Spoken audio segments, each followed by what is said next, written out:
Hi, mein Name ist Steffen Knaus und ich zeige dir heute ein paar weitere Fingerübungen.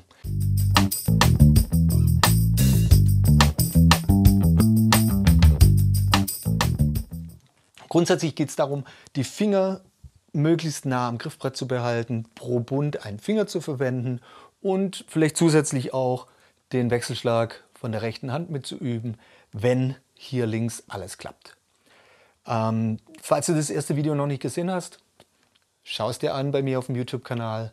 Da gibt es auch einen Download-Link für ein PDF mit den Übungen drauf, wie von diesem hier auch. Und dann kannst du ja erstmal das erste anschauen und dann hier wieder weitermachen. Für alle anderen geht es hier jetzt los. Und zwar haben wir jetzt eine Übung, wir starten wieder mit der einfachsten Kombination, 1, 2, 3, 4, die Finger nacheinander.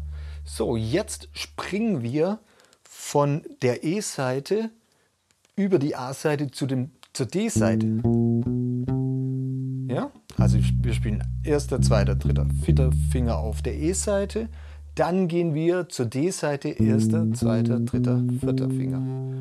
Dann auf die A-Seite und dann zur G-Seite. Die Finger bleiben dran. Es ist wirklich schwieriger, man sieht es auch, man verkrampft dann gern mal kurz. Es geht aber mit bisschen Übung.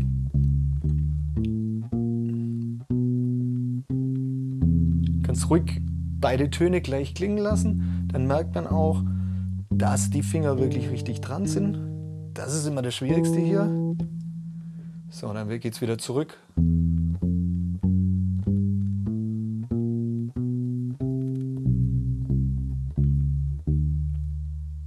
Also alles nicht ganz so einfach, wenn man die Finger alle dran lässt. Aufpassen, wenn es weh tut im Handgelenk, kurze Pause, nochmal neu versuchen, das ohne zu viel Druck auf die Seiten hinzubekommen.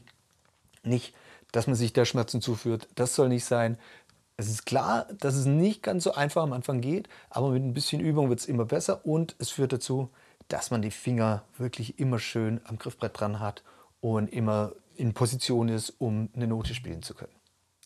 Ich hoffe, das hilft dir ein bisschen. Viel Spaß beim Üben und schau einfach mal auf meinen Blog basemeup.de. Da gibt es noch mehr Übungen, beziehungsweise melde dich, wenn du Interesse an Bassunterricht hast, entweder online oder auch hier vor Ort. Ich freue mich, von dir zu hören. Viel Spaß und bis dann. Ciao.